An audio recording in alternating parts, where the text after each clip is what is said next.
All right, so describe how, well, not really how, but describe why you chose to attend Trine. There are actually a lot of reasons why I kind of decided to come to Trine. Originally, I went to a career fair at my high school, and I was looking around at a whole bunch of schools, and I kind of had an idea at the time that I wanted to do physical therapy. And actually, I ran into my high school cross country coach at the college fair because her son was like looking at the colleges and stuff, and she pointed Trine out to me and told me to come talk to them.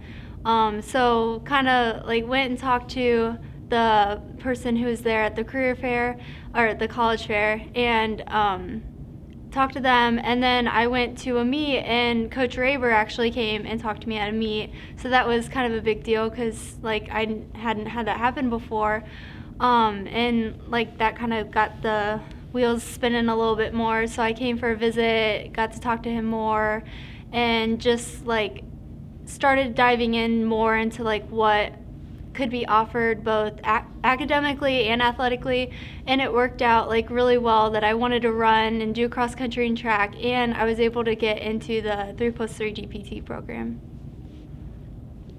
Describe your experiences as a student athlete in a Division III setting, how balancing academics versus athletics.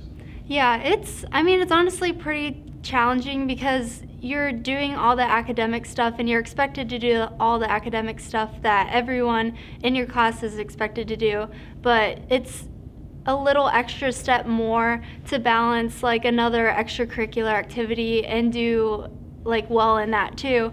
But honestly, I have loved every aspect of it. Like I get to go to class and like learn and like do fun things, and then I also get to go run and do fun things with that, and it kind of like separates the two, so I don't have to worry about one or the other all the time, and it kind of like gives me time to like de-stress over one or the other. And yeah, it's a lot of work. Like it's been challenging at times, but the professors here have been pretty flexible with like helping me like do the best I can and everything. So how would you describe like what the biggest, not maybe the biggest shock for you going from high school to college, but maybe the biggest surprise that you experienced making that transition from a high school student athlete to a college student athlete? Yeah, actually it's pretty surprising and shocking to me even to like think about how I performed in high school compared to here. Like I've changed nothing like with much of my diet. Like I've improved my diet better because of things that I've learned like over time. Like I learned I had low iron, so I needed to like take some more iron supplements, but like other than that I really haven't changed much of anything else. But I've made like humongous leaps and bounds like from where I was in high school. Like I came from a really good school and a really good team, but like with the coaching and all of the stuff that I've been able to like kind of learn about myself with like my asthma too, it's made a huge difference, and I've been able to accomplish things I didn't even dream about accomplishing, like going to nationals. I was never like all state in cross country in high school, and I got 8th place in the entire nation this year.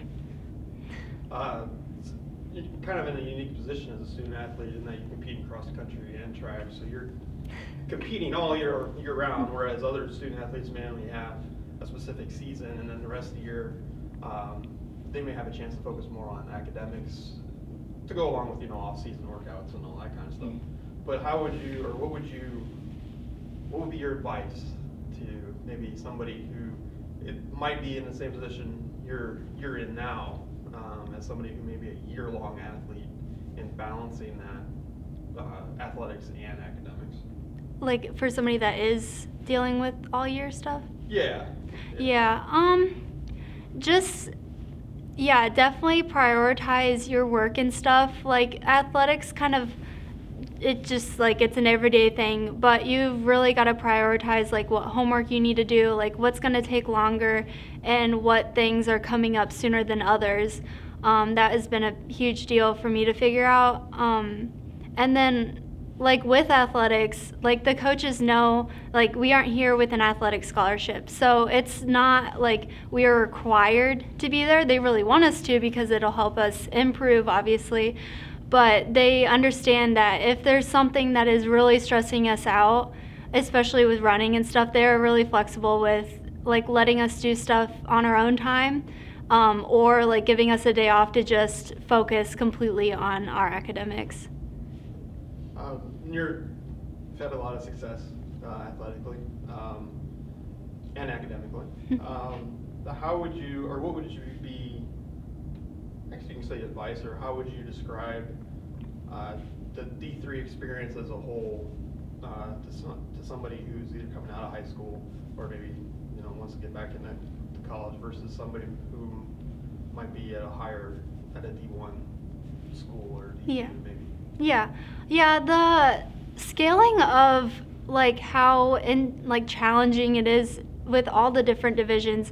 Like it seems like D1 they are faster, like as far as running and stuff, like they are pretty talented individuals, but D3 is honestly like almost the same level in comparison with them. Like they have the potential to have the same like caliber and like as fast as like the same people like are in all the divisions, but it's scaled down to, I guess, what your priorities are. Like in D3 it's academics and like not getting scholarships and stuff, so it's the people that want to be there. But like in the mile, when I went to nationals last year, I like in high school and stuff, like it was really good if you got close to 5 minutes in like a mile. But in D3, it's crazy that to even be on the podium at nationals, you have to be like faster than 5 minutes or like somewhere even close around there. Like that's all state in high school, but that's like all nation and college and stuff. And it's crazy, like I wasn't even really close to 5 minutes in the mile, and then I was, and yeah, it's just crazy like how fast like people around the nation are, and it doesn't matter what division you're in. Like I'm going to a couple meets that are hosted by D1 and D2 schools and competing with people that are in those divisions, and like I can be with them and stuff, and it's crazy that everyone can have a pretty level playing field across the board.